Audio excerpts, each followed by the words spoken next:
முதலமைச்சர் தலைமையிலான அனைத்து கட்சி கூட்டத்தில் 40 கட்சிகள் பங்கேற்பு என ஒரு அண்மை செய்தியை தற்போது பார்த்து வருகிறோம்.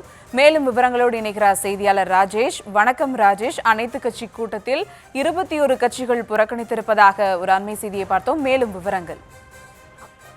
சுபா வணக்கம். திமுக அழைத்திருக்கக்கூடிய இந்த அனைத்து கட்சி கூட்டத்திலே 40 கட்சிகள் பங்கேற்பு என்ற தகவல் கிடைக்கப்பட்டிருக்கிறது. கிட்டத்தட்ட 21 கட்சிகள் இந்த கூட்டத்திற்கு அழைக்கப்பட்டும் அவர்கள் புறக்கணித்திருக்கிறார்கள். பெரும்பாலும் அதிமுக பாஜக கூட்டணியில இருக்கக்கூடிய கட்சிகள் இதனை புறக்கணித்திருக்கிறார்கள் என்பது தெரிய வருகின்றது. அதிமுக பாஜக அதே போல பாமகவில் அன்புமணி தரப்பு அதே போல டாக்டர் ராமதாஸ் தரப்புக்கு அழைப்பு விடுக்கப்பட்டும் அவர்கள் செல்லவில்லை.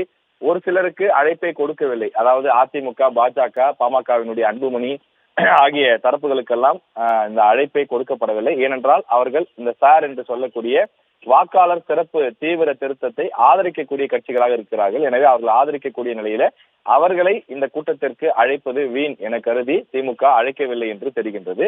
சென்னை தியாகராய நகரில் இருக்கக்கூடிய ஒரு நட்சத்திர விடுதியிலே தற்போது இந்த ஆலோசனை கூட்டம் தொடங்கி இருக்கின்றது. தமிழக முதலமைச்சரும் திமுக தலைவருமான மு.க.ஸ்டாலின் அவர்கள் இந்த கூட்டத்திற்கு தலைமை தாங்குகிறார். வைகோ அதே போல திராவிட கழகத்தின் தலைவர் வீரமணி உள்ளிட்ட முக்கிய தலைவர்கள் இந்த கூட்டத்திலே பங்கேற்றிருக்கிறார்கள். திமுகவினுடைய கூட்டணியில் இருக்கக்கூடிய கட்சிகள், ஆதரவு அமைப்புகள், அதே போல அங்க இருக்கக்கூடிய தேர்தலிலே பங்கெடுக்காத கட்சிகள் என்று அனைத்து விதமான கட்சிகளும் இந்த கூட்டத்திலே பங்கெடுத்திருக்கிறார்கள். ஒட்டுமொத்தமாக 40 கட்சிகள் இந்த கூட்டத்திலே பங்கேற்றிருக்கிறார்கள். 21 கட்சிகள் புறக்கணித்திருக்கிறார்கள். தேமுதிக இதில் பங்கேற்குமா பங்கேற்காதா என்ற சந்தேகம் இருந்து வந்த நிலையில தேமுதிகவும் பங்கேற்றிருக்கிறது. பார்த்தசாரதி இந்த கூட்டத்திற்கு வந்திருக்கின்றார்.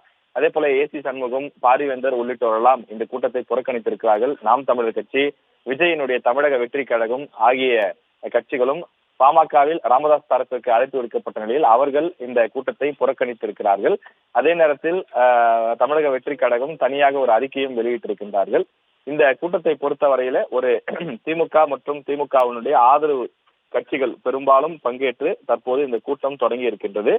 சார் என்று சொல்லக்கூடிய அந்த வாக்காளர் சிறப்பு தீவிர சீர்திருத்தத்தை பொறுத்தவரையில அது தமிழ்நாட்டில் நடைபெறக்கூடிய காரணத்தினாலே அது வாக்காளர்களுக்கு எதிரானது. குறிப்பாக ஆளுங்கட்சிக்கு சாதகமாக இருக்கக்கூடிய வாக்குகளை அவர்கள் பறிக்கக்கூடும் என்று குற்றச்சாட்டுகள் முன்வைக்கப்படுகிறது. இது தவிர பல்வேறு குற்றச்சாட்டுகளையும் ஒவ்வொரு கட்சிகளும் வைத்துக் கொண்டிருக்கின்றன. எனவே அனைத்து கட்சிகளுடைய கருத்து என்னவாக இருக்கிறது, இந்த விஷயத்தை எப்படி அணுகலாம், இதில் ஏதாவது ஒட்டுமொத்தமாக போராட்டம் செய்யலாமா அல்லது சட்ட ரீதியாக ஏதாவது நடவடிக்கை எடுக்க வாய்ப்பு இருக்கிறதா என்பது குறித்தெல்லாம் இன்றைய ஆலோசனை கூட்டத்தில் பேசி முடிவெடுக்கப்பட உள்ளது.